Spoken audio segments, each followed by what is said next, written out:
Bir daha müəllimlər. Gəlin biz başlayaq. Digər müəllimələr də yəqin ki, yavaş-yavaş sonra qoşularlar. Çünki vaxtımız gedir. Qoşula bilməyən müəllimələr də qrup üzrə daha sonra yəqin ki, mövzunun video qeydini izləyərlər. Müəllimlər, siz mənə deyin görüm, ilk olaraq mənim səsim sizə necə gəlir? Rahat eşidə bilirsinizmi məni? Bəli, bəli, tam Normaldır. Bəs ekranı necə normal görə bilirsiniz? Bəli, bəli, maraton. Aha, şriftlər balaca deyil ki, normaldır da, yaxşıdır yəqin ki. Oxuya bilirsiniz bu şriftləri, normaldır, balaca Bəli, deyil ki. müəllimə. Bəli, oxunur. Aha, nə gözəl. O zaman hər birinizdən xahiş edirəm ki, müəllimələr, hələlik mikrofonları bağlayaq, tam diqqətimizi ayıraq mövzumuzun izahına. Əvvəlcə bizim dərslərimiz belə təşkil olunacaq ki, bilirsiniz, mən qrupda da məlumat vermişdim. Birinci mövzunun canlı izahını verəcəm sizə. Qaranlıq qalan məqamları əlbəttə ki, sual verib soruşa bilərsiniz. Sual verməkdən çəkinməyin. Daha sonra isə dərsin sonunda qrupdakı hər bir müəllimə ilə bir 15-20 dəqiqə sonda vaxt ayırıb, qruplar kiçik qrup olduğuna görə hər bir müəlliməyə xüsusi ayrıca bir diqqət ayıra bilirəm. Hər bir müəllimə fərdi şəkildə sual-cavab olunur. Mövzunu tam qavrayana qədər, mahiyyətini tam başa düşənə qədər hər bir müəlliməyə dəstək oluram. Deməli, müəllimələr, keçək birinci bizim canlı şəkildə izahımıza. Ardınca isə situativ tipli testlərlə, sual-cavabla, şifahi tipli testlərlə, həm sertifikasiyanın deməli test mərhələsinə, həm də sertifikasiyanın müsahibə mərhələsinə, bilirsiniz ki, müsahibə mərhələsində də elə eyni mövzulardan düşür də, fərqli bir şey olmur burada. Eyni mövzulardan düşür.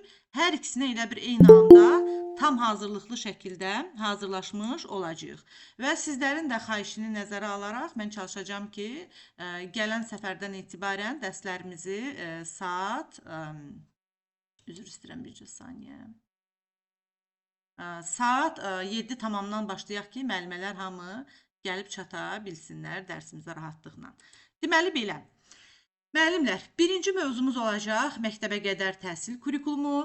Məktəbə qədər kurikulumda keyfiyyət anlayışı, yəni keyfiyyətli məktəbə qədər kurikulum deyəndə biz nə başa düşürük? Məktəbə qədər kurikulumun keyfiyyətli olması üçün hansı əsas məsələlər var ki, biz buna riayət edək, buna baxacağıq və əlbəttə ki, məktəbə qədər kurikulumun əsas məqsədlərinə baxacağıq, inkişaf sahələrinə baxacağıq. Bilirsiniz ki, məktəbə qədər kurikulum sənədini açarkən ilk qarşımıza çıxan mövzumuz bizim nə olur? Əlbəttə ki, inkişaf sahələri olur. Və həmçinin ardınca da məktəbə qədər təhsilin məzmunu ilə bağlı bugün sizinlə ətraflı şəkildə baxacağıq. Mənim sizə ilk tövsiyəm bundan ibarətdir ki, əziz müəllimlər, o 54 səhifəlik kurikulum sənədi var ha, məktəbə qədər təhsil sahəsində olan PDF-imiz. Onu özünüz üçün çap vurun. Mən indi dərsdən sonra onu sizə qrupa göndərəcəm. 54 səhifəlik kurikulum sənədini çap vurun. Növbəti dərsimizdən əlinizin altında olsun ki, mən sizə müəyyən suallar verdikcə, dönüb baxmaq lazım gəldikcə, açıb həmin sənədə də baxasınız ki, hər hansısa bir qaranlıq məqam, bizə aydın olmayan məqam qalmasın. Yaxşımı müəllimlər? Bax, bunu yadda saxlayın ki, gələn səfərə çapa vurmaq lazımdır. Qrupda da yenə əlavə olaraq yazacağam. Deməli, müəllimlər, və izahım da bu formadadır ki, mən istəyirəm ki, sizi tam olaraq test imtahanı mərhələsinə hazırlayayım, yəni nağılvari formada anlatmayayım dərslərimizi. Ona görə də sırf əsas açar məqamlara baxacağıq sizinlə bərabər. Deməli, müəllimlər, birinci sualımız bundan ibarətdir ki, ümumiyyətlə kurikulum nə deməkdir? Kurikulum, müəllimələr, məktəbə qədər təhsildə bir sənəddir ki, o bizə görəcəyimiz işin, uşaqlarla bağlı, bağçada görəcəyimiz işin tam planını göstərir. Yəni, kurikulum bərabərdir, nə? Plan. Bəs bu necə bir plandır və bizə necə xidmət edilir? Bu planın içərisində, müəllimələr, 3 məsələ xüsusən qeyd olunur. Biz birinci baxırıq ki, uşağa kurikulum sənədinə baxanda, həmin 54 səhifəlik PDF-ə bizə tamamilə aydın olur ki, uşağa nə öyrədəcəyik, öyrənmə prosesini necə quracağıq, hansı formalarla, hansı iş üsulları ilə quracağıq və əlbəttə ki, keçdiyimiz məşğələlər əsasında uşaqların bizim ona öyrətdiyimizdən nə anladığını və bununla yanaşı bu öyrəndikləri vasitəsilə necə inkişaf etdiyini hansı şəkildə qiymətləndirəcəyik? Deməli, müəllim üçün, tərbiyəçi müəllim üçün, bağça müdiri üçün məktəbəqədər kurikulum sənədi bir plan olmaqla yanaşı, həmçinin bələdçi bir xəritə rolunu oynayır. Yəni, bizə bir xəritədir, əlimizin altında açıq-aydın bir plandır ki, biz orada yazılan müddalara baxıb, bağçada işimizi dövlət standartları şəklində doğru dürüst təşkil edək. Ona görə də müəllim üçün deyirlər ki, bu bir plandır, bu bir xəritədir. Amma uşağı üçün isə müəllimlər, məktəbəqədər kurikulum təkcə müəllimə xidmət eləmir axı. Elə birinci növbədə uşağa xidmət eləyir də, düzdür? Uşağı üçün isə bir inkişaf səyahətinin, məktəbəqədər təhsil dövründəki uşağın inkişafının bir növ başlanğıcı hesab olunur. Niyə? Çünki bilirsiniz ki, Azərbaycan Respublikasında, Azərbaycan Respublikası təhsil qanununa görə məktəbəqədər təhsil rəsmi olaraq təhsilin ilk pilləsi sayılır. Bəs indi məndən soruşsaz ki, ay müəllimə, bildik ki, bu bizim üçün bir plandır, işimizi asanlaşdıran bir sənəddir ki, ona baxıb işimizi necə quracağıq təlim-tədris prosesində, bunu öyrənmiş oluruq kurikulum vasitəsilə. Bəs kurikulumun əsas quruluşu nədən ibarətdir? Əsas quruluş ondan ibarətdir ki, müəllimələr. Burada mən bir qayda burada çıxarmışam. M üstəgəl M üstəgəl G. 2M 1G qaydası. Birinci M, bura diqqətlə baxın müəllimələr, xahiş eləyirəm. Diqqətinizi bura cəmləyin, bütün fokusunuzu. Birinci gəlir məzmun. Yəni, uşağa nə keçəcəyik? Hansı mövzuları? Baxın, məzmun mövzular deməkdir. Keçəcəyimiz, öyrədəcəyimiz mövzular, öyrədəcəyimiz bacarıqlar. Baxın, öyrədəcəyimiz davranışlar deməkdir. Metodları isə ikinci emimiz. Metodları isə, bəs bu mövzuları, bu kurikulumda axı alt standartlar verilib, bilirsiniz. Alt standartların içərisində də, indi alt standartlar dərsində onu ətraflı keçəcəyik. Alt standartların içərisində də göstərilib ki, uşaqlara hansı bacarıqları və hansı mövzuları biz öyrətməliyik. Yəni, sırf alt standarta baxıb bilirik də, kurikulumdakı biz uşağa hansı mövzunu keçəcəyik, ona hansı bacarıqları aşılayacağıq, nələr öyrədiləcək, düzdürmü? Deməli, alt standartlar avtomatik olaraq hansı hissəyə daxil olacaq? Əlbəttə ki, avtomatik olaraq daxil olacaq məzmun hissəyə. Bəs, axı ikinci emimiz də var. Bir em məzmun oldu, mövzular oldu. İkinci emimizdə oldu metodlar. Yəni, bəs bu öyrədəcəyimiz mövzuları, bacarıqları uşaqlara hansı metodlarla öyrədəcəyik? Yəni, təlim strategiyaları və yaxud iş üsulları adlanan hissə, iş formaları adlanan hissə, yəni öyrədəcəyimiz bilik və bacarıqları hansı metodlarla öyrədəcəyik? Bu. Və ən sonda da kurikulumun üçüncü hissəsi ondan ibarətdir ki, qiymətləndirmə. Amma məktəbəqədər təhsildə bilirsiniz ki, müəllimlər, test üsulu yoxdur. Burada uşaqları biz daha çox müşahidə edərək qiymətləndiririk. Deməli, məktəbəqədər kurikulumun müəllimələr, bu hissəni diqqətlə dinləyin. Digər təhsilin pillələrində olduğu kimi, ali təhsildə, orta təhsildə olduğu kimi, xüsusi bir qiymət işarəsi yoxdur. Nə bilim, 10 ballıq sütundan və yaxud testlərlə. Burada qiymətləndirmə daha çox adlandırılır inkişafın izlənilməsi. Yəni, uşağın inkişafı necə gedir? Biz bunu izləyirik. İndi buraya qədər dediklərimizdən ümumi bir nəticəyə gəlib, bir kurikuluma gəlin birlikdə bir tərif çıxardaq. Nə olacaq? Kurikulum, təhsilin məzmunu, baxın, kurikulum, təhsilin məzmunu, yəni nə öyrədəcəyimiz, metodları və qiymətləndirməni əhatə edir. O səbəbdən kurikulumun üç hissəsi var. Kurikulum təhsilin məzmununu, metodlarını və qiymətləndirməsini əhatə eləyir. Bəs, kurikulumun məqsədləri hansılardır? Gəlin bir də buna baxaq. Baxın, məktəbəqədər kurikulumda əsas məqsədlər bundan ibarətdir. Uşağın birinci növbədə özünü ifadə etməsini, ünsiyyət və əməkdaşlıq bacarıqlarını inkişaf etdirmək, Yəni kurikulum bu səbəbdən var. Müstəqil düşünmə, problem həll etmə və yaradıcı fəaliyyətlərə maraq oyatmasını təşviq etmək üçün var. Milli və ümumbəşəri dəyərləri uşaqda formalaşdırmaq üçün var. Uşağın gələcəkdə məktəb həyatına hazırlığına, yəni onun sosial və emosional cəhətdən hazır olmasını təmin etmək üçün var. Ən çox da müəllimələr testdə və situativ suallarda bizim qarşımıza çıxacaq bu bənd. Dördüncüsü, uşağın gələcəkdə məktəb həyatına hazır olmasını təmin edir. Ümumiyyətlə, məktəbə qədər kurikulumun ən əsas məqsədlərindən, ən öndə gedən məqsədlərindən biri elə bu dördüncüsüdür. Uşağın gələcəkdə məktəb həyatına hazırlanması. Dedik ki, məktəbə qədər kurikulumun 3 hissəsi var. 2M, 1Q qaydasından bunu öyrəndik. Məzmun, metodlar və əlbəttə ki, qiymətləndirmə. Və məktəbə qədər təhsildə qiymətləndirmə deyəndə biz uşaq inkişafının izlənməsini nəzərdə tuturduq. Əsas məqsədlərindən biri də bu kurikulumun bilirsiniz ki, 21-ci əsrdə 21-ci əsrin insanına xas olan bacarıqlar üzə çıxdı da. Kreativlik, əməkdaşlıq, liderlik, təşəbbüskarlıq. İndi mən sizə bir sual verirəm, müəllimələr. Bunu ənənəvi təhsil metodu ilə bu sadaladığım bu bacarıqları indiki dövrün uşaqlarında formalaşdırmaq mümkün olardı? Əlbəttə ki, mümkün olmazdı. Mütləq biz uşaq mərkəzli bir yanaşma tətbiq eləməliydik. Kurikulum sistemini də ona görə gətirdik ki, məhz bu bacarıqları həmin bu sənədə baxaraq, bu dediyim o axı kurikulum bir planı idi, bu plana baxaraq tətbiq edək. Və Azərbaycan Respublikası məktəbə qədər təhsil kurikulumu sənədi bilirsiniz ki, zəruri hallarda 5 ildən bir dəyişə bilər. Bunu da yadda saxlayın.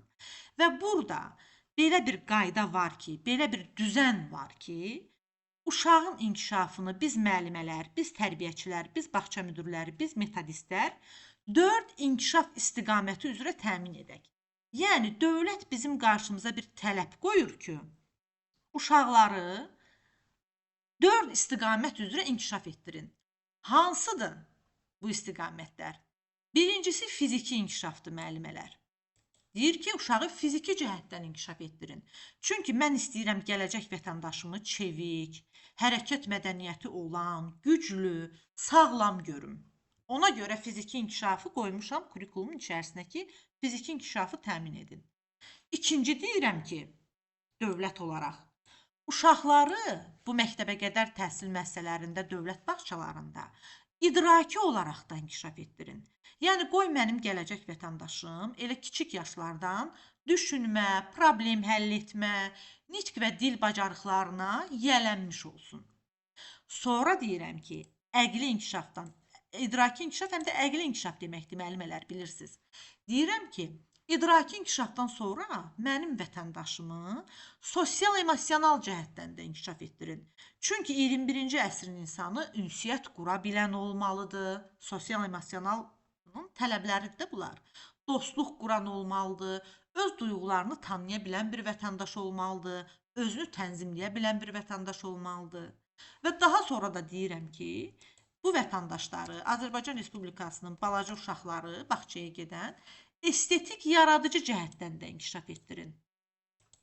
Çünki onlar gözəlliyi görüb, yaratmaq bacarığına sahib olsunlar. Deməli, baxın, bu sadaladıqlarım hamısı məntiqi cəhətdən hara gəlib çıxır? Bu onu göstərir ki, bu kurikulum niyə vacibdir? Bax, bu 4 istiqaməti formalaşdırmaq üçün. Çünki kurikulum yalnız göründüyü kimi təkcə məktəbə hazırlıq deyil, həm də həyata hazırlıqdır. Bu göstərdiyim 4 istiqamət üzrə inkişaf edən insan əlbəttə ki, həyata da daha yaxşı hazır olacaq, məktəbə də daha yaxşı hazır olacaq. Çünki bilirsiniz ki, uşaq bir kiçik yaşda nə qədər o bacarıqlar onda düzgün formalaşdırılırsa, bu bacarıqlar daha çox gələcəkdə qalıcı olur, uşağın inkişafı üçün daha müsbət xarakter daşıyır. Və əsasən bu dövrdə uşaqlarda hansı bacarıqlar olur? Maraqlanmaq, sual vermək, paylaşmaq, əməkdaşlıq etmək və bunlar hamısı da birbaşa hesablanır uşağın gələcək şəxsiyyətinin formalaşmasına. İndi deyəcəksiniz ki, gələcək şəxsiyyətinin formalaşması nə kimi bir məsələdir burada müəllimlər? Hər birinizə tövsiyə edirəm, Bu fikri yadda saxlamağı. Siz açsaz Azərbaycan Respublikası Təhsil Qanununun 1-ci maddəsinə baxsaz görəcəksiniz ki, orada yazılmayıb ki, uşaqlara gəlin akademik biliklər verək, gəlin onların IQ-sunu inkişaf etdirək, gəlin onların riyazi məntiqini inkişaf etdirək və yaxud gözəl natiqlər, nitq bacarığı olan insanlar onlardan yaradaq və yaxud idraki əqli cəhətdən əla bir riyaziyyatçılar, məntiq elminə sahib olan insanlar yaradaq. Bu yazılmayıb. 1-ci maddədə bilirsiniz nə yazılıb? Yazılıb ki, Azərbaycan Respublikasında təhsilin məqsədi, yəni həm məktəbə qədər təhsilin, həm orta təhsilin, həm də ki, ali təhsilin ümumiyyətlə məqsədi, bir nömrəli məqsədi şəxsiyyət yetişdirməkdir. Baxın, bu elə hər bir şeyi açıqlayır. Bu kurikulumdakı bütün bu istiqamətləri. Hamısı bir şəxsiyyətə sahib olan, daha doğrusu şamil olunan bacarıqlardır da, düzdürmü? Bax, bunu belə də yadda saxlaya bilərik. İndi gələk burada əsas fikrə. Məktəbə qədər dövrdə tək məqsəd uşağı dərsə yox, həmçinin həyata hazırlamaqdır. Gələcək məktəb həyatına və həyatın özünə hazırlamaqdır. Uşaq oyunla bunu öyrənir məktəbə qədər təhsildə, müşahidə ilə, sual və təcrübə ilə öyrənir, kəşf edir və əlbəttə ki, öz potensialını tanıyır. Bax, bu bizim əsas məqsədimiz, həyata keçirməli olduğumuz, diqqət etməli olduğumuz kurikulumun məqsədlərindəndir. Deməli, məktəbə qədər təhsilin bəs məzmunu və təşkili necə qurulur? Bununla bağlı da sizə sadə bir sxem verəcəm. Baxın, metod, məzmun, metod və qiymətləndirmədə olduğu kimi bunlar kurikulumun hissələridir də. Kurikulumun deməli 3 hissədən ibarətdir. Məzmun, metodlar və qiymətləndirmə və bir də məktəbə qədər təhsilin ümumi məzmunu və təşkili ilə bağlı da 3 üstəgəl 4, üstəgəl 3 yadda saxlanan sxeminə baxacağıq indi burada. Deməli, burada əsas məsələ nədir? Məzmunun qurulması. Məzmunu biz məktəbə qədər təhsildə müəllimlər 3 prinsip üzərində qururuq. Nəticə yönümlülük, şəxsiyyət yönümlülük və inteqrativlik. Baxın, məzmunun içərisində ən çox bu 3 prinsip çıxır. Amma məktəbə qədər təhsildə təkcə bu 3 prinsip deyil də, bizim 9 dənə didaktik prinsipimiz var. Gələn dərsimizdə onlara ətraflı baxacağıq. Amma gəlin, bugün baxaq ki, məktəbə qədər məzmunun təşkilində bu 3 prinsip hansı qaydanı tutur? Biz açsaq kurikulum sənədində görəcəyik ki, 3 prinsip xüsusi vurğulanır. Nəticə yönümlülük, hansılar oldu, qeyd edin, xahiş eləyirəm. Bir də müəllimələr sizə bir tövsiyə verim ki, mütləq şəkildə qeyd edin mən dedikcə bu açar sözləri. Çünki qeyd edən müəllimələr mən fikir verirəm ki, çox daha yaxşı yadda saxlayırlar. Göz yaddaşı ilə də yaxşı yadda saxlamaq olur. Nə qədər qeyd aparsanız öz xeyrinizədir. Arxayın olmayın da ki, müəllimə PDF-i göndərəcək dərsdən sonra. Düzdür, göndərəcəm, yenə də baxacaqsınız çapa vurub. Amma qeyd aparsanız məni dinlədikcə, mən izah etdikcə sizin üçün daha rahat olacaq. Deməli, dedik ki, Çimnaz müəllimə, bir də özürlü sayın. Buyurun. Dərsin video rolikini atmayacaqsınız? Atacağım müəllimə. Video qeydi də atacağam, PDF-ləri də atacağam, testi də atacağam. Hamısı, hər bir dərsin özünün video qeydi olacaq. Canlı izahdan sonra öz PDF-i və test sualları olacaq. Hər mövzunun. Qeyd də olacaq, narahat olmayın. Aha, davam edək müəllimələr. 3 prinsipimiz var dedik. Nə oldu? Nəticə yönümlülük, şəxsiyyət yönümlülük və inteqrativlik. 3 prinsipimiz var dedik. Deməli, bunlar nəyə xidmət edir? Məktəbə qədər təhsildə yaşa, uşağın yaşına, uyğunluğuna fikir veririk, marağına, meylinə və təhlükəsizliyinə uyğun bir mühit yaradırıq. Yəni, öyrədici mühitimiz uşağın yaşına uyğun olmalıdır, maraq və meylinə, əlbəttə ki, təhlükəsizliyinə uyğun olmalıdır. Əqli, fiziki, sosial, emosional və nitq inkişafının artırılmasına fikir verməliyik. Fərdi, uşağın psixofizioloji və yaş xüsusiyyətlərinin nəzərə alınması da psixoloji baxımdan əlavə olaraq bizim fikrimizdə olmalıdır. Həmçinin sağlamlığın qorunması və sağlam həyat tərzi də məktəbə qədər təhsilin məzmununu təşkil edən əsas məsələlərdən biridir. Deməli, əsas açar cümlə burada nədir? Yadda saxlamalı olduğumuz bu məzmunla əlaqədar. Prinsiplərimiz, mühitimiz, uşağın sağlamlığının təmin olunması, şəxsiyyət yetişdirmək, onun sosial bacarıqlarını təmin etmək və bununla bağlı öz fəaliyyətlərimizi düzgün qurmaq. bu işlərə fikir verib biz öz fəaliyyətimizi düzgün qurarıqsa, məktəbəqədər təhsilin məzmununu doğru dürüst həyata keçirmiş olarıq. Bəs məktəbəqədər kurikulumda keyfiyyət anlayışı nə deməkdir? Keyfiyyətli məktəbəqədər kurikulum necə olur? Deməli, keyfiyyətli məktəbəqədər kurikulum deyəndə nəyi başa düşürük? Uşaqların yaş və inkişaf xüsusiyyətlərinə uyğun olması. Əgər bir kurikulumun keyfiyyətli olmağını istəyiriksə, mütləq şəkildə birinci növbədə yadda saxlayın. Nə dedik? Uşaqların yaş xüsusiyyətinə və inkişaf xüsusiyyətinə uyğunluğunu fikir verməliyik. Yəni, böyük qrupda tədris eləyəcəyimiz materialı biz gətirib orta qrupda tədris eləyə bilmərik. Və yaxud ola bilər ki, bizim bir böyük qrupumuz var bağçada. Amma oradakı uşaqların inkişaf xüsusiyyətləri böyük qrupa tam uyğun gəlmir. Bu zaman biz məşğələlərimizdə müəyyən dəyişikliklər eləyirik. Daha sadə bacarıqları öyrədirik ki, sonradan daha mürəkkəb bacarıqları uşaqlara öyrədək. Yəni, onların inkişafı nəyi tələb eləyirsə, inkişaf xüsusiyyəti, biz ona uyğun işimizi qururuq. Çünki hər şey burada nədir? Uşaq yönümlüdür, uşaq mərkəzlidir. Həmçinin, keyfiyyətli məktəbəqədər kurikulum əsaslanır nəyə? Əlbəttə ki, oyuna. Çünki oyun əsas fəaliyyət növlərindən biridir. Yaradıcılığa və müstəqil öyrənməyə əsaslanır. Tərbiyəçi müəllimə, həmçinin də valideynə uşağın inkişafını müşahidə etmək və dəstəkləmək üçün əlbəttə ki, düzgün istiqamətlər verir keyfiyyətli kurikulum. Deməli, qiymətləndirmə də burada çox vacibdir. Həmçinin sosial-emosional və idraki inkişafı bir bütöv kimi nəzərdə tutur. Yəni, baxın, mən sizə inkişaf sahələri ilə bağlı bir giriş verdim. Hələ ki, inkişaf sahələrini tam izah eləməmişəm, indi orada izah eləyəcəm. Əsas, biz hələ ki, məzmun hissəyə, giriş hissəsinə baxırıq. Deməli, sosial-emosional, idraki inkişaf, fiziki inkişaf hamısı bir bütöv kimi inkişaf etdirilməlidir. Həmçinin, baxın, bu Azərbaycan Respublikasının kurikulumudur, məktəbəqədər kurikulumudur. Bu, haradasa, məsələn, deyək ki, Hollandiyanın kurikulumu deyil, nə bilim, Estoniyanın kurikulumu deyil. Hər bir ölkənin özünün məktəbəqədər sahədə öz kurikulumu, öz planı, öz sənədi var. Və hər bir ölkə özünün dəyərlərinə uyğun qurur öz kurikulumunu. Öz uşaqlarını özünün ailə dəyərlərinə, öz cəmiyyətinin dəyərlərinə, qayda qanunlarına uyğun yetişdirir, düzdürmü?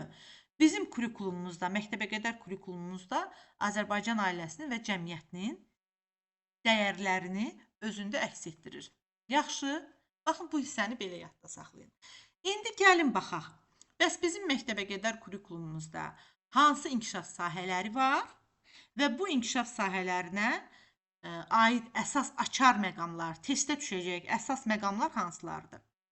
Birincisi, birinci inkişaf sahəmiz qeyd edin müəllimlər. Fiziki inkişaf, sağlamlıq və təhlükəsizlik inkişaf sahəsidir. Əsas istiqamətləri nədir bu inkişaf sahəsinin? Sağlam həyat tərzi. Baxın, uşaqlara sağlam həyat tərzi keçirtməyi öyrətmək. Gigiyena və qidalanma vərdişlərini öyrətmək. Digər açar məqamı, böyük və kiçik motor bacarıqlarının inkişafını təmin etmək. Axı, ikinci hissəsi də təhlükəsizliklə bağlıdır. Fiziki inkişaf, sağlamlıq və bir də təhlükəsizlik var bu işin içərisində. Digər tərəfdən də burada gəlir, təhlükə hallarında düzgün davranış, yol hərəkəti və təhlükəsizlik qaydaları, fövqəladə hallarda düzgün davranış. Yəni, təhlükəsizliyin içərisinə, ağlımıza nə gəlirsə bunun içərisindədir. Yol hərəkəti zamanında təhlükəsizlik, bir fövqəladə hal zamanı da, təbii fəlakət zamanında təhlükəsizlik. Hamısı bu inkişaf sahəsinin içindəki alt standartlarda göstərilib. Növbəti dərslərimizdə bir baxacağıq hamısına. İndi keçək idrakin inkişafına. Bəs bu inkişaf sahəsi özündə nəyi göstərir? Adı üzərindədir. İdrakin inkişafı. Yəni, əqli inkişaf. İdraki inkişaf, əqli inkişafdır. Yəni, beynin inkişafı. Buna həm də müəllimlər bir yana qeyd eləyin özünüz üçün kognitiv inkişaf da deyirlər. Kognitiv elə idraki deməkdir. Əqli, kognitiv, idraki eyni şeydir. Bəs idrakin inkişafının hansı istiqamətləri var?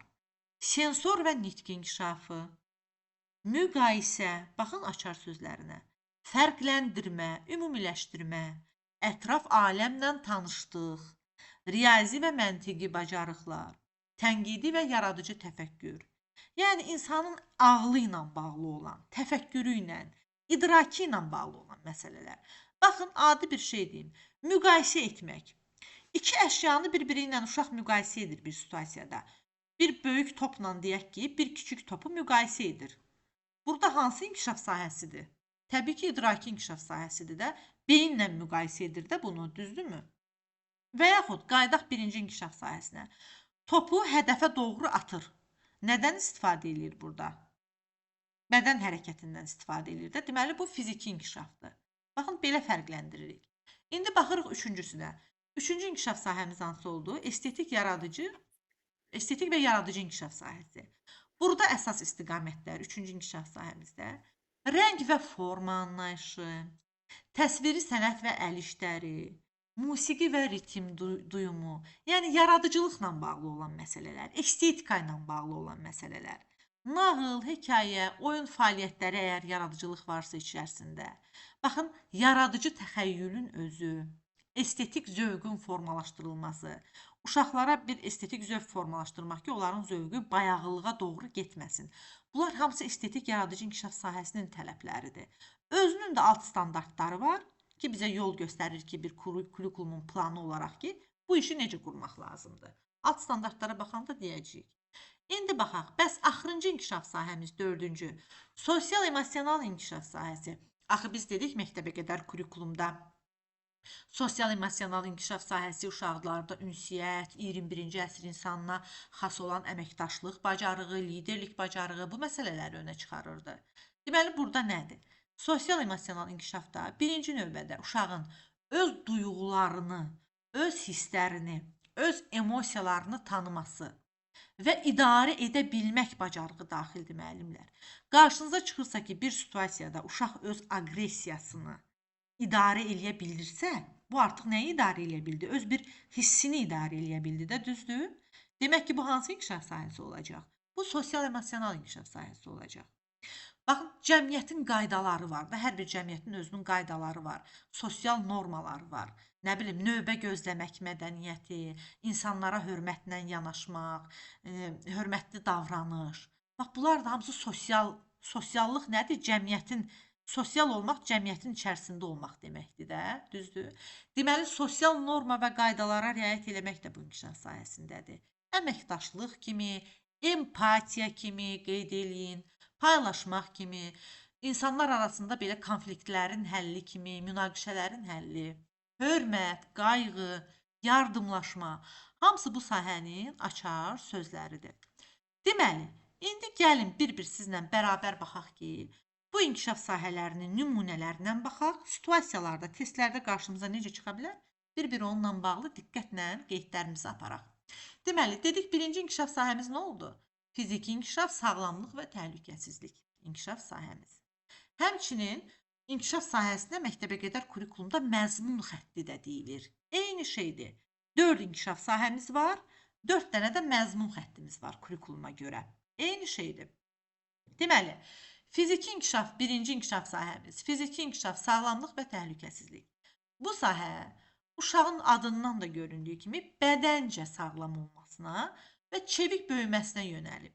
Əsas məqsəd də uşaqlarda burada biz uşağı fiziki cəhətdən necə inkişaf elətdirə bilərik? Onu düzgün qidalandıraraq, gündəlik hərəkət və oyun fəaliyyətlərinə cəlb edərək, yuxu və istirahət vərdişlərini formalaşdıraraq, baxın, içərisinə daxil olan məsələlərdir.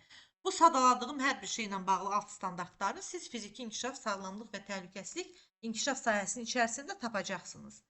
Gündəlik idman hərəkətləri, baxın, məsələn, açıq havada oyunlar, əllərin yuyulması, baxın, gigiyena deyiriksə varsa bunun içərisində. Bura nə daxil olacaq? Əllərin yuyulması, dişlərin fırçalanması kimi gigiyenik vərdişlər. Bir hissəsi də təhlükəsizlikdir. Yol hərəkəti və təhlükəsizlik qaydaları haqqında sadə biliklər. Yəni, bu sahə konkret olaraq uşağa sağlam həyat tərzi və təhlükəsiz davranış öyrədir. Harada, ümumiyyətlə, sağlam həyat tərzinə ağlınıza gələn məsələlər nə daxildirsə, hamısı bu inkişaf sahəsindədir. Plus da üzərinə gəlir nə? Təhlükəsiz davranış. Deməli, məqsədimiz nə oldu? Sağlam, çevik, hərəkətli və təhlükəsizlik qaydalarını bilən uşaq yetişdirmək. Dövlət kurikulumunun içərisinə bu inkişaf sahəsini ona görə qoyub ki, biz o plana baxıb, dedik axı kurikulum bir plandır. Uşağı necə yetişdirməyə dair dövlətin bizə verdiyi bir plandır. O plana baxıb bilirik ki, sağlam, çevik, hərəkətli, təhlükəsizlik qaydalarını bilən uşağı yetişdirmək üçün bu inkişaf sahəsinin tələblərinə xidmət eləmək lazımdır, cavab vermək lazımdır. Açar anlayışlarımızda nə oldu? Bir daha təkrar eləyək. Bədən quruluşu, gimnastika, gün rejimi, yuxu rejimi, ehtiyatlı davranış və bir də motor bacarıqlar. Daha çox böyük motor bacarıqlar, hərəkətlə bağlı olan. İndi gəlin baxaq idraki inkişaf sahəsinə. Nə dedim buna bayaq? Buna həm də kognitiv inkişaf deyirlər. Baxın, buradan qeyd eləyin. Söz bu cür yazılır. Kognitiv inkişaf eyni şeydir. Əqli inkişaf, idraki inkişaf, kognitiv inkişaf eyni şeydir. Bu sahədə uşaqların nə dedik? Ağılla bağlı olan bacarıqlarını formalaşdırır. İnsan ağlını, öz idrakını bir uşaq, bir böyük fərq etməz. Nə zaman işlədir? Bir müqayisə apararkən, suallar verərkən, təcrübə apararkən, deməli, bu sahə uşağın zehni bacarıqlarını, onun marağının, tədqiqatçılıq ruhunun, uşaq tədqiqat necə aparacaq? İzləyəcək, nəyisə müşahidə aparacaq.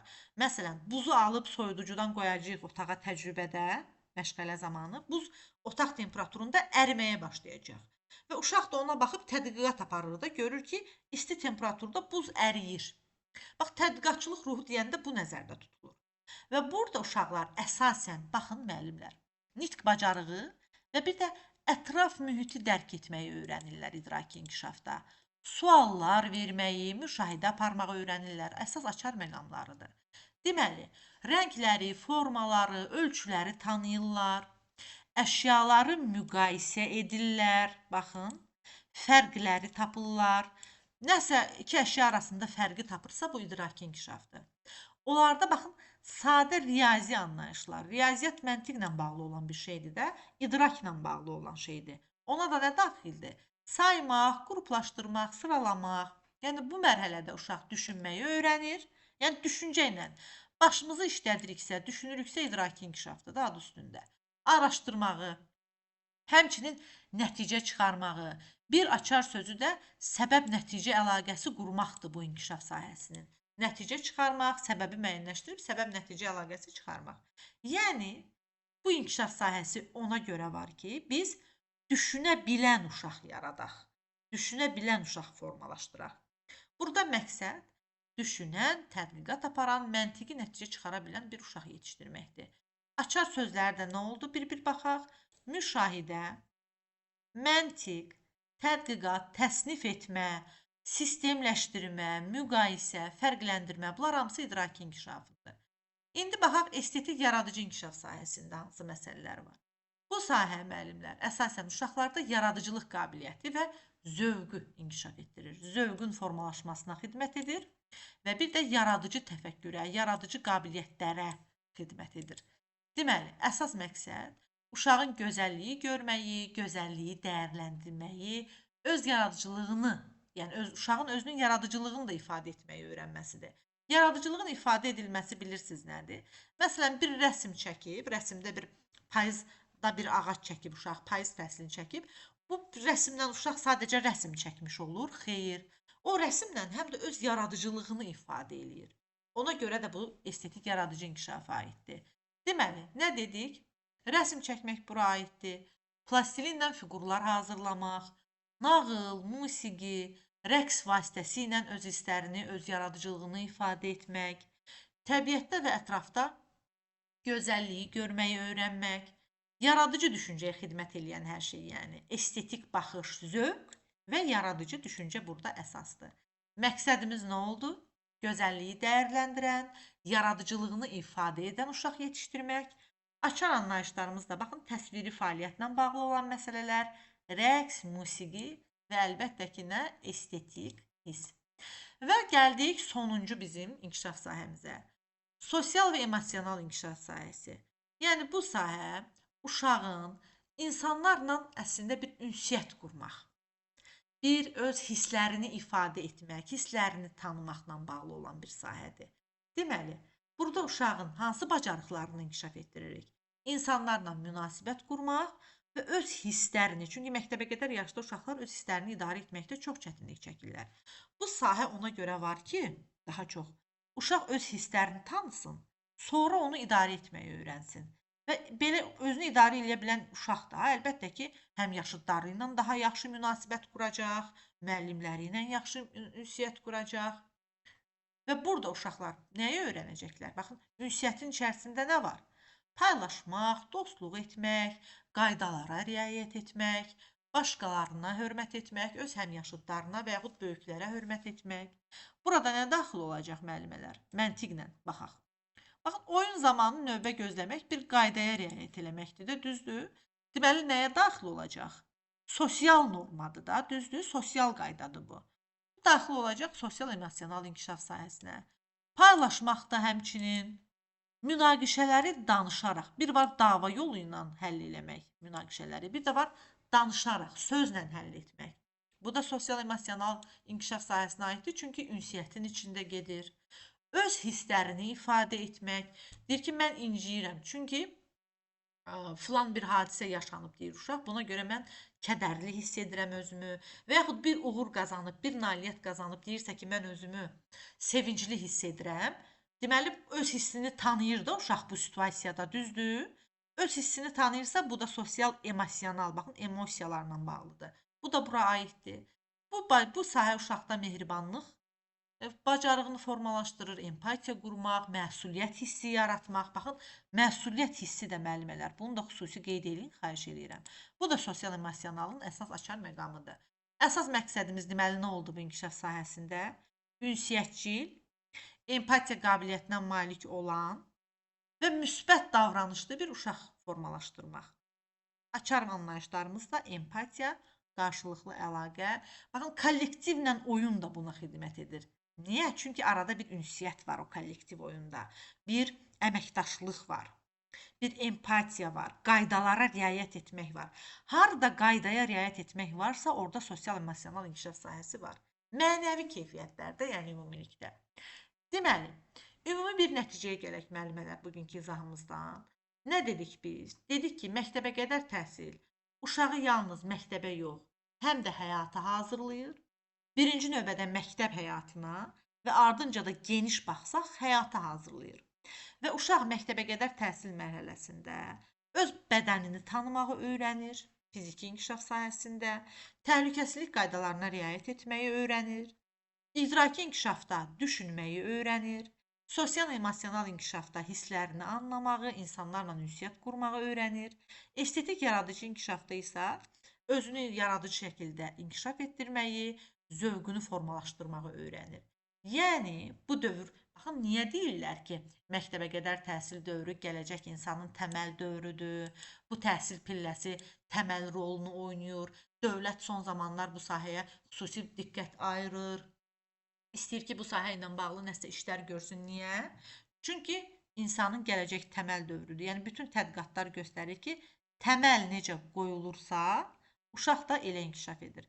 Və məktəbə qədər kurikulum sənədində də göstərilən bütün məsələlər bu təməlin sağlam şəkildə, düzgün şəkildə qurulması üçün bir plan deməkdir. İndi gəlin müəllimlər, bir-bir sizinlə mən istəyirəm ki, bugünkü dərsimizdə bir sual-cavab edək. Baxaq ki, bugün sizinlə nə öyrəndik və testləri də mən sizə göndərəcəm dərsdən sonra. Testləri xüsusi işləyərsiniz. Testlərlə bağlı da hər hansısa bir sualınız yaranmış olarsa, mütləq şəkildə mənə bildirin. Yaxşımı? Mən çalışacağam ki, əsas açar məqamlarla sizə izah edim. Deməli, mövzumuz bugün oldu ki, məktəbə qədər kurikulum nə deməkdir? Kurikulum hansı hissələrdən ibarətdir? Məktəbə qədər kurikulum, keyfiyyətli məktəbə qədər kurikulum deyəndə nə başa düşürük? Məqsəd və məzmunumuz burada nədir? Həmçinin inkişaf sahələrinin xarakterik xüsusiyyətləri nələrdir? Biz bu məsələlərə bugün sizinlə baxdıq. İndi müəllimlər, mən bir-bir başlayım. Baxın, burada birinci görürəm Könül müəllimənin adı gəlir. Könül müəllimə, sizinlə başlayaq birinci. Buradasınız müəllimə? Buradayam, müəllimə. Axşamınız xeyir olsun müəllimə, necəsiz? Axşamınız xeyir hər birinizin. Sağ olun. Yaxşı olasınız. Biraz dərsə gecikmişdim. Sizə yazmışdım ki, probkadayam. Aha, siz idiniz yazan müəllimə, düzdür? Bəli. Onda gəlin mən dərsin əvvəldən qoşulan müəllimələrdən başlayım. Sizə orta bir yerdən sual verərəm, dinlədiyiniz Yaxşı. yerdən, yaxşımı? Yaxşı Elə olsun müəllimə, ki, yaxşı. birincidən elə başlayaq ki, qoy belə motivasiyamız sönməsin, necə deyərlər də, dəstək olaq.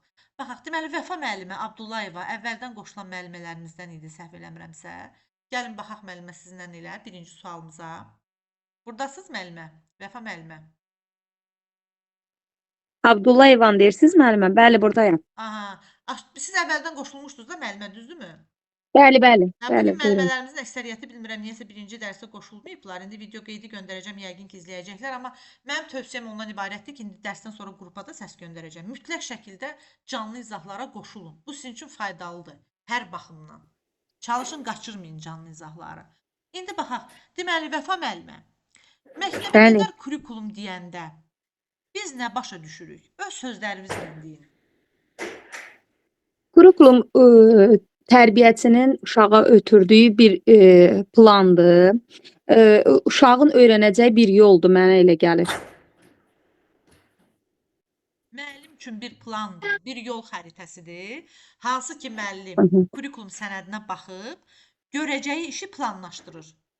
Və Bəli, o sənədə bəli. baxaraq biz bilirik ki, məktəbəqədər təhsil müəssisəsindəki uşaqlarımıza nə keçəcəyik, necə keçəcəyik, hansı metodlarla keçəcəyik və öyrətdiyimiz Hansı iş mövzuları necə üsullarını, iş formasından istifadə eləyəcəyik. Bəli. Qiymətləndirmə, iş usulu, məzmun, Aha. mövzular. Aha. Hı Deməli, -hı. kurikulum bir plan deməkdir müəllim üçün, uşaq üçün isə bir inkişafın başlanğıcıdır, düzdür? İçərisində Bəli, biz bəli. baxırıq ki, uşağa nə öyrədilir, öyrənmə prosesi necə qurulur və uşağın inkişafı necə izlənilir. İndi siz mənə deyin, Aha. görün Vəfa müəllimə. Kurikulum Bəli. neçə hissədən ibarətdir? Kurikulum 3 hissədən ibarətdir. Məzmun, Aha, qiymətləndirmə, məzmun, metod, qiymətləndirmə. Məzmun, yəni keçdiyim mövzu, aha, metod hansı iş üsulundan, hansı strategiyadan istifadə eləyəcəyim, hansı iş üsulundan, iş formasından istifadə eləyəcəyimdir. Qiymətləndirmə də ki, şəxsi inkişafın izlənməsidir də. aha, Baxıram ki, bu uşağı izləyirəm, müşahidə eləyirəm ki, bu uşaq nə öyrəndi mənim məşğələmin sonunda. aha.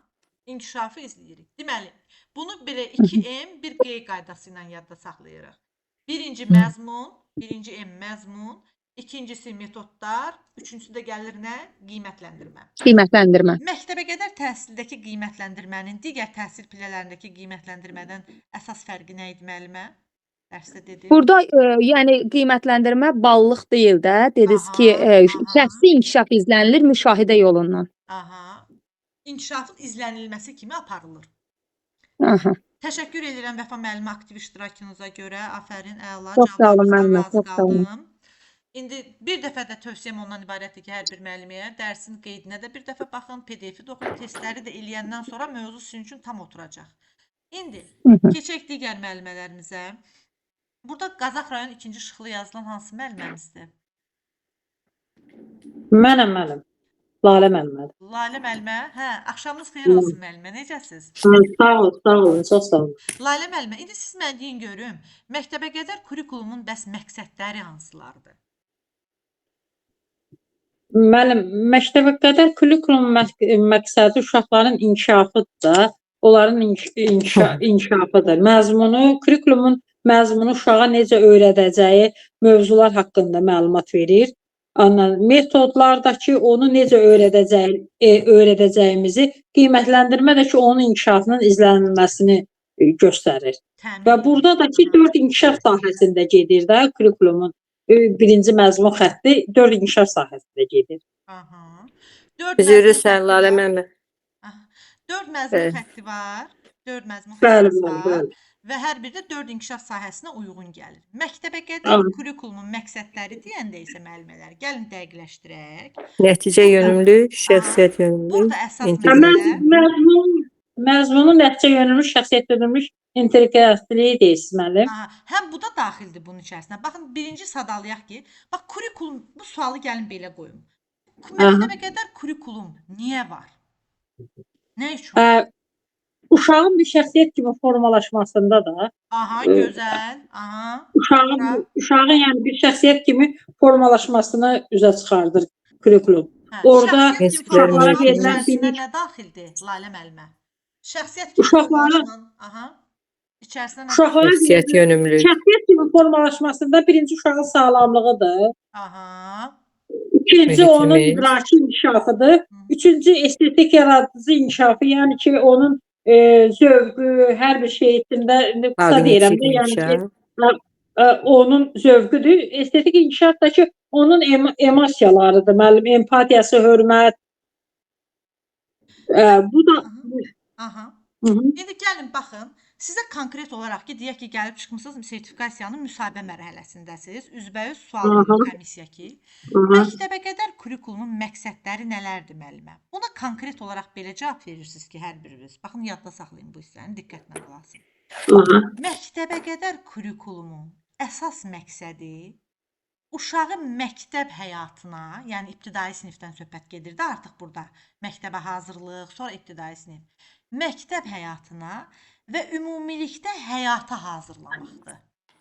Məktəb Mən bu həyatına cümləni yazmaq istəyərdim müəllimə. Yazın, o PDF-imdə var müəllimə, siz də yazın. Eləmi? Bəli, Hə. yazın, qeyd edin. məktəb həyatına və bir ümumilikdə Ümumilikdə həyata hazırlamaqdır ikinci cəhətdən. Hı.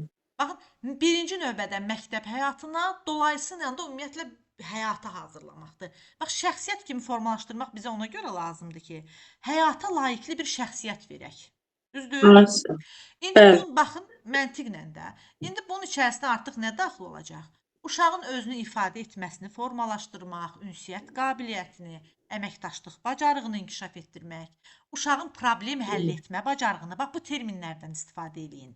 Müstəqil düşünmə, uşaqda formalaşdırmaq, problem həll etmə formalaşdırmaq, milli Sual, cavab, bəli, tərcümə. bəli, uşaqda milli və ümumbəşəri dəyərləri formalaşdırmaqdır kurikulumumuzun məqsədi. Bəli. Ardını da belə gətirin. Bu oldu sizin üçün ideal cavab. Testdə də Milli, bunları ümumbəşəri. soruşurlar. Baxın, Ümumi dəyəri. müsahibə mərhələsində də bunları soruşurlar. Başqa bir şey deyil. Yaxşı? Mhm. Dəyəri. Başa Bəli, düşdüm. bəli. Çox sağ olun müəllimə. İndi keçək. Bir sual da qoy sizə verim. Bəs Buyurun müəllim. bunları siz dediniz deyəsən ki, 4 inkişaf istiqaməti ilə gedir. 4 inkişaf sahəmiz var. Birinci Dediniz, aha. İndi baxaq. 3 prinsipimiz var idi. Hansılar idi? Nəticə yönümlü, şəxsiyyət Köln yönümlü, müəllimə ilə inteqrativlik. davam edəyindi. Bəli, Köln bəli. müəllimə. Aha. Hansı- Üzrü sayın qızlar, özümü zorla saldım araya. Buyurun, mən növbə sizin dindir müəllimə, Köln müəllimə. Buyurun, çox sağ olun Deməli- müəllim, aktiv iştirakçım. Sağ ol, sağ ol. Afərin, cavablarınız yaxşıydı. Aha. Məzmunun qurulması üçün 3 prinsipdir. Aha. Nəticə yönümlülük, şəxsiyyət yönümlülük, inteqrativlik. Aha. Elə. Biz burada nələrə fikir verməliyik müəllimə? Açar cümləni deyim, onu çünki yazmışdım. Aha. Prinsiplər, mühitimiz, sağlamlıq, şəxsiyyət yönümlülük, kognitiv, Aha. əqli inkişaf, idraki inkişaf, belə. Aha. Biz dedik ki, burada artıq uşağın, baxın, bu nəticə yönümlülük, şəxsiyyət yönümlülük, inteqrativlik prinsipləri bilirsiniz nəyi göstərir? Onu Mhm. göstərir ki, bizim təlimimiz uşağın yaşına, marağına və meylinə, bu hissəyə fikir verin, baxın qoymuşam burada.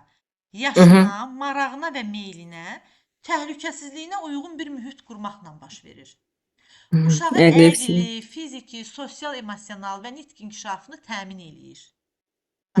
Sağlamlığını qoruyur. Baxın belə. Bəs keyfiyyətli məktəbə qədər kurikulum deyəndə nə başa düşürük müəllimə?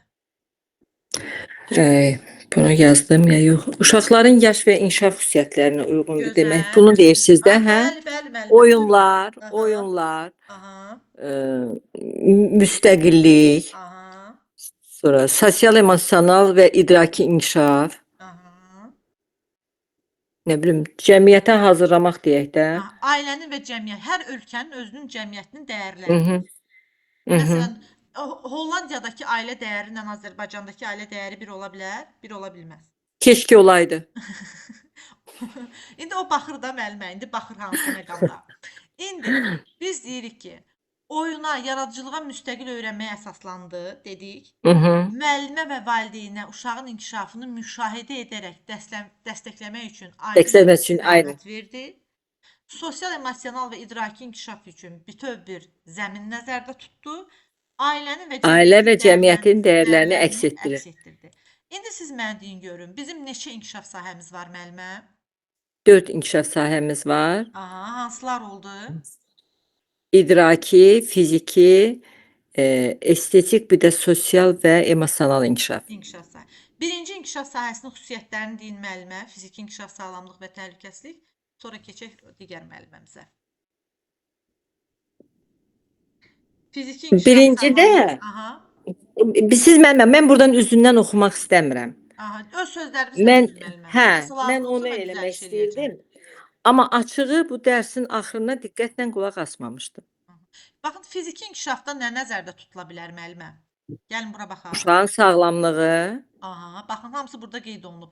Elə buradan Mhm. baxın deyin müəllimə, yadınızda qalsın. Aydındır. Problem deyil. Öyrənirik. Yəni bu bədəncə sağlamlığı, Aha. çevik böyüməsinə Aha. yönəlir. Aha. Burada məqsəd uşaqlarda düzgün qidalanma, gündəlik hərəkət və oyun, Gözəl. yuxu və istirahət vərdişlərinin formalaşdırılmasıdır. Ha, indi yadınızda qaldı? Hə, Aha, qalacaq. gözəl. Davam eləyək. Baxın, öyrənirik. Məsələn, öyrənmə baxın. prosesi belə olur. Aha. Mhm. Ardınca. Gündəlik idman hərəkətləri, rəqs və açıq hava oyunları, Aha. əllərin yuyulması, dişlərin fırçalanması kimi gigiyenik vərdişlər, yol hərəkəti və təhlükəsizlik qaydaları haqqında sadə biliklər. Aha. Bu sahə uşaqlara sağlam həyat tərzi və təhlükəsiz davranış öyrədir. İndi bir sual versələr sizə ki, fiziki inkişaf, sağlamlıq və təhlükəsizlik inkişaf sahəsi nəyə xidmət eləyir? Bu cavabı verirsiniz mükəmməl. Bu sahə Aha. uşaqlara sağlam həyat tərzi və təhlükəsiz davranış öyrədir. Və salam. Baxın belə, bu qədər sadə. Oldu müəllimə, təşəkkür edirəm aktiv iştirak üçün Könül müəllimə. Mən təşəkkür edirəm hər birinizə. Sağ olun müəllimə. Vəfa Ağayeva. Burdasınız müəllimə? Axşamınız xeyir müəllimələr. Axşamınız xeyir Çimnaz xanım. Buradayım. Axşamınız xeyir olsun. Necəsiz müəllimə? Sağ olun, Allah razı olsun. Siz də yaxşı olasınız. Vəfa müəllimə mənim müdavimlərimdən biridir. İkinci dəfə qoşulur artıq dərslərə. Siz idiniz də müəllimə o, düzdürmü? Bəli, bəli. Allah Bəli. bizə də möhlət versin, biz də bir 2-3 kurs qulaq asaq ki, çünki mən dinləməklə daha çox öyrənə bilirəm. Çox müəllimə elədi, belə baxmaqla, Hə. dinləməklə. Səbir məsələsi çətindir də, səbrimiz var o tip oxumağa elə. Hamı müəllimə. İndi deyirsiniz PDF göndərsiniz, heç birimiz onu oxumayacağıq, amma siz Oxuyun. danışanda dinləyirik. O qədər sadə yazmışam müəllimə. Oxuyun hamınız. Vaxt ayırın oxuyun, öz xeyrinizədir. Bir bal elə bir öndən gedirsiniz. Elə gözünüzdə elə təsəvvür eləyin. İndi müəllimə, siz də digər 3 inkişaf sahəmizi sadalayın hansılar oldu? İdrakin inkişafı, hamısını idrakin inkişafı ilə bağlı məsələləri sadalayın daha çox. Kognitiv inkişafla bağlı. Bu sahə uşağın zehin bacarıqlarını, sonra marağının və tədqiqatçılıq ruhunu formalaşmasına xidmət edir. Aha. Burada uşaqlar ətraf mühiti dərk etməyi, sual verməyi, müşahidə aparmağı öyrənirlər. Aha. Rəngləri, formaları, ölçüləri tanıyırlar. Sonra müqayisə etməyi, fərqləndirməyi, saymağı, düzdür? Açar Bəli. sözləri. Aha. Bir də səbəb nəticə çıxarmaq da bura aid edir müəllimə. Bəs estetik yaradıcı inkişaf sahəsi nəyə xidmət eləyir? Estetik inkişaf sahəsi isə uşaqlarda ətraf mühitdə deməli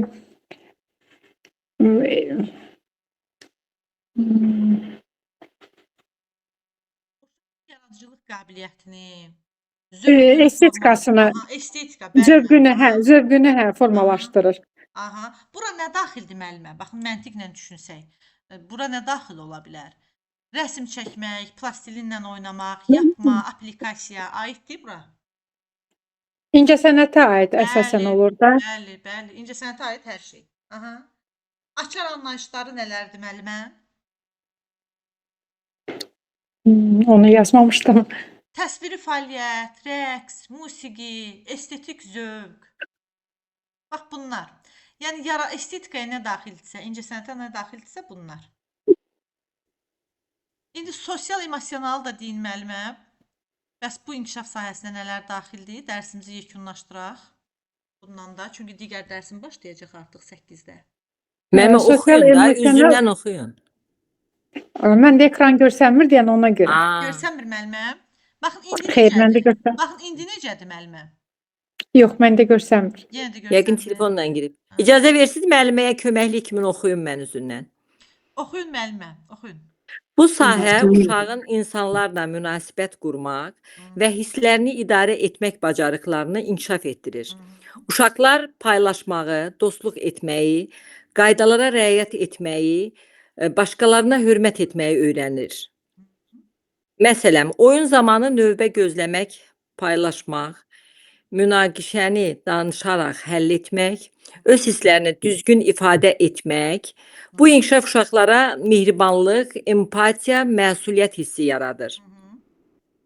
Məqsəd ünsiyyətcil, empatik və müsbət davranışlı uşaq.